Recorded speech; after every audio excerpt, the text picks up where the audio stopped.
Du 21 au 27 octobre prochain, c'est déjà la 14e édition du Challenger Banque nationale de Saguenay.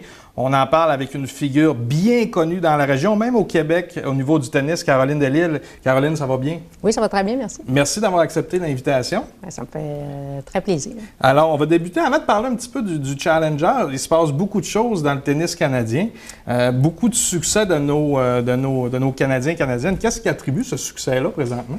Écoutez, je pense qu'il faut quand même regarder ce qui est en arrière des athlètes. On a d'excellents athlètes, mais il y a une très belle équipe d'entraîneurs là, qui les entoure. Et puis, écoutez, on a quand même 4 joueurs maintenant qui sont dans le top 30 mondial. C'est pas peu dire. C'est vraiment une première pour le tennis canadien. Puis, disons qu'on est tous très fébriles là, de pouvoir assister à ça parce qu'on a vraiment des très bons athlètes. Puis, je pense pas qu'on s'attendait que ça allait arriver aussi vite parce qu'ils sont tous très jeunes, à part Miloš Raonic qui approche la trentaine. Ouais. Mais les autres, c'est tous là, 18 ans, 19 ans, 20 ans. Fait que je pense que le futur là, est très prometteur pour le tennis canadien. Est-ce que le membership a augmenté dans les dernières années? Parce qu'on sait très bien qu'avec ce qui se passe présentement, c'est certain que ça va le faire augmenter. Parce que ça va devenir des modèles, j'imagine, pour les jeunes. Mais dans les dernières années, est-ce que c'était bien, peut-être au niveau de la région et du Québec? Bien, oui, ça se maintient, mais c'est certain là, qu'avec tout ce qu'on peut constater là, présentement, bien, c'est certain que ça aide. Là. Disons que c'est un vent de fraîcheur pour nous. Le téléphone sonne un petit peu plus, on a plus d'inscriptions, autant au niveau des jeunes, les adultes, ainsi de suite. Donc, ça, c'est très positif.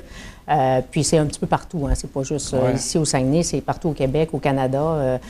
Donc, c'est ça, hein, les jeunes, puis les moins jeunes s'identifient aussi là, à des étoiles comme ça. Puis, en tout cas, c'est vraiment bien pour notre sport. Puis, on espère que ça va continuer.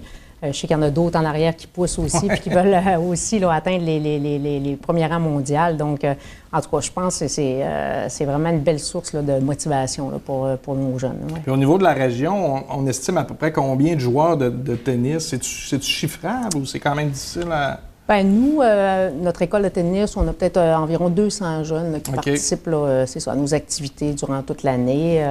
Au niveau des adultes, on a peut-être 350 membres environ au club de tennis intérieur Saguenay. On est quand même assez plein là, en général. Ouais. On a beaucoup de retraités qui jouent le jour. On a le programme sport-études aussi les après-midi.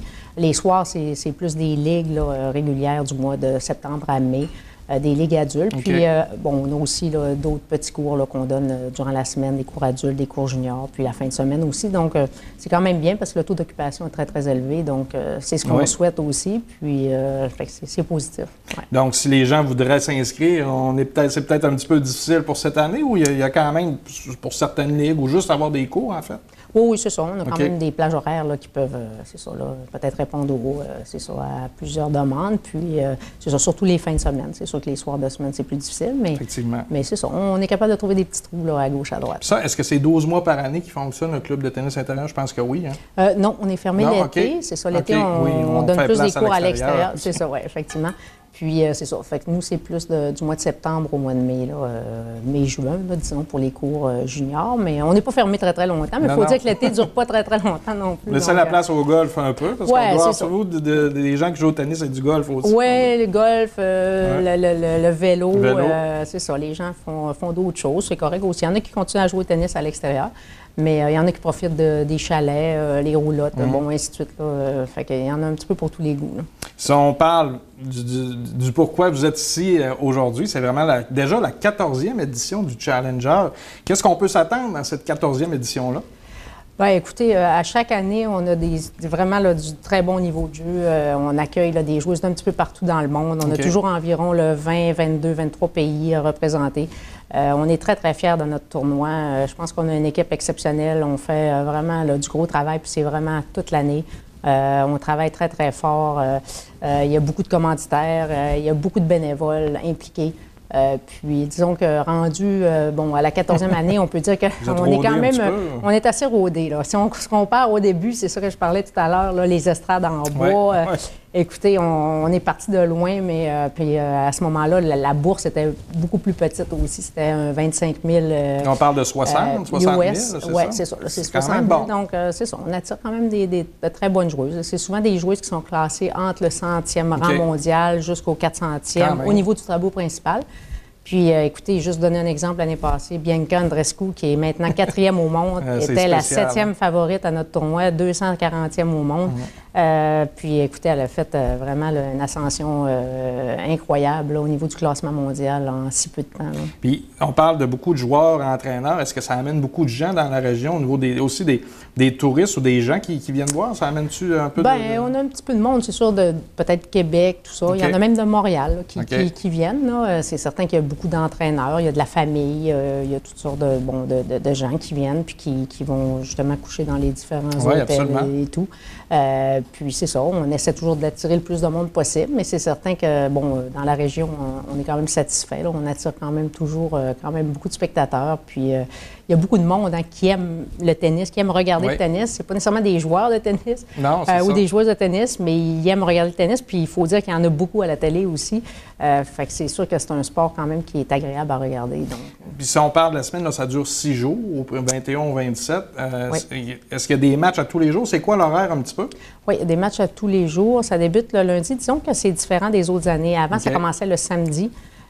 Jusqu'à l'autre dimanche, donc ça durait plus longtemps parce que les qualifications étaient sur 3 jours. Là, maintenant, ils ont coupé ça un petit peu, fait que là, ça débute le lundi jusqu'au dimanche, fait qu'on va avoir 2 tours de qualification, le lundi et mardi, puis ensuite, le tableau principal va commencer là, à partir du mardi après-midi pour se poursuivre jusqu'au dimanche, le 27.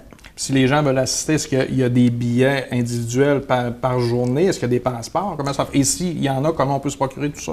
Oui, c'est ça. Ils ont simplement à nous appeler au Club de tennis intérieur Saguenay. Puis les passeports se vendent au coût de 40 $, ce qui est quand même pas un très gros montant, là, considérant toute la qualité de tennis qu'on peut voir, puis aussi le nombre de journées.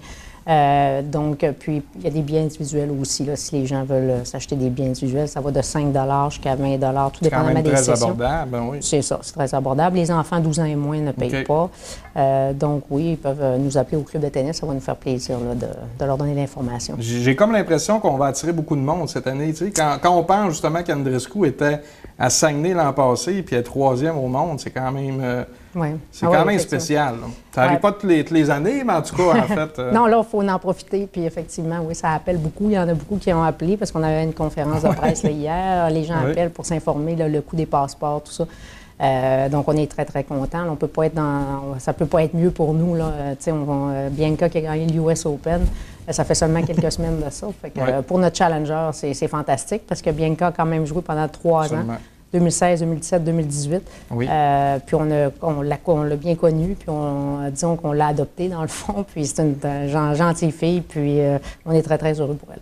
Madame Delisle, je vous souhaite du bon succès, un bon succès en fait pour la 14e édition, puis on se verra peut-être plus tard cet hiver pour parler un petit peu, faire un bilan de ce qui s'est passé. Merci beaucoup. Merci beaucoup. Ça serait cool.